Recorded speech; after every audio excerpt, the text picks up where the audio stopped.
The public hearings into allegations of criminality, political interference and corruption in the South African police service and the justice system continues at the Madlanga Commission of Inquiry.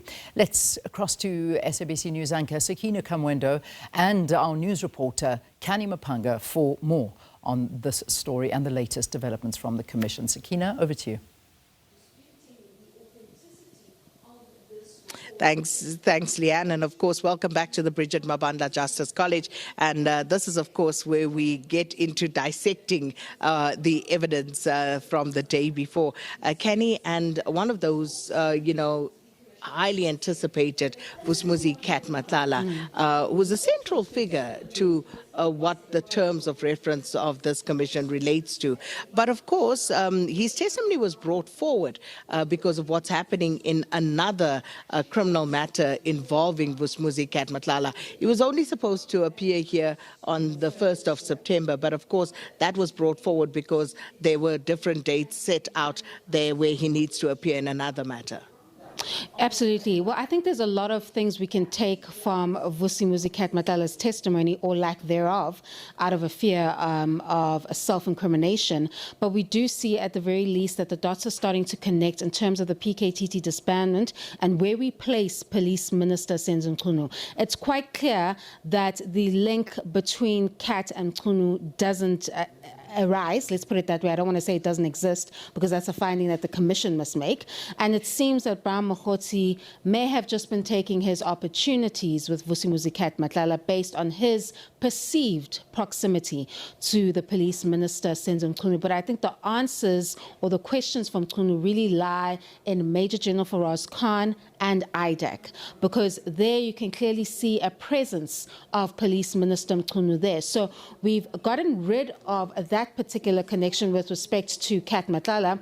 But I find it very interesting that Kat doesn't address the allegations where he does actually have a significant link with high-ranking SABC officials, such as with Major General Richard Shabiri and Lieutenant General Shadrack Sibia, because he's fully aware of the fact that in terms of those interactions, there are hard transactions that have been proven before the probe. And of course, with Lieutenant General Shadrack Sibia, we know there were impalas on his plot.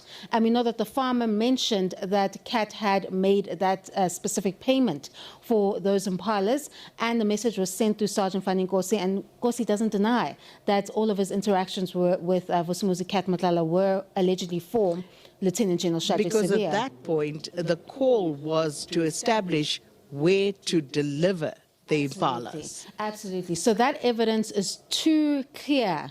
And it's quite interesting that Kat chooses not to engage with that, but engages with the evidence that is still murky before the probe. So although he offers denials, they're vague denials with no substantiation, so you actually can't take the evidence forward. But at the very least, in terms of the heart of the allegations that informed the commission itself or its establishment, we do know that the answers relating to Mchunu, even though we see that he has been distanced from Kat Matlala, I think there's still many more questions for him to answer in terms of IDAC and Major General Faraz Khan, because at the very least, there appears to be evidence that there was an alleged targeting of high-ranking generals, that is Lieutenant General Dumsani Khumalo and General Fanny Masemola, in which he denies knowing both Mchunu and Khan.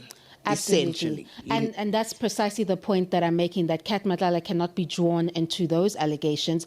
If you're going to answer questions surrounding Police Minister Senzo Mchunu, it becomes clear now that you must turn to the IDAC stream of the evidence in order to understand where his role allegedly comes in. So I think the dots are starting to connect in that regard, but where Kat does enjoy some form of an alleged connection, he chose not to engage with it yesterday. And that is what you must draw from what he chose to speak about and what he chose to keep close to his chest in terms of the allegations that he's facing before the probe. It's quite clear that what he addressed is what he is confident he has no connection to.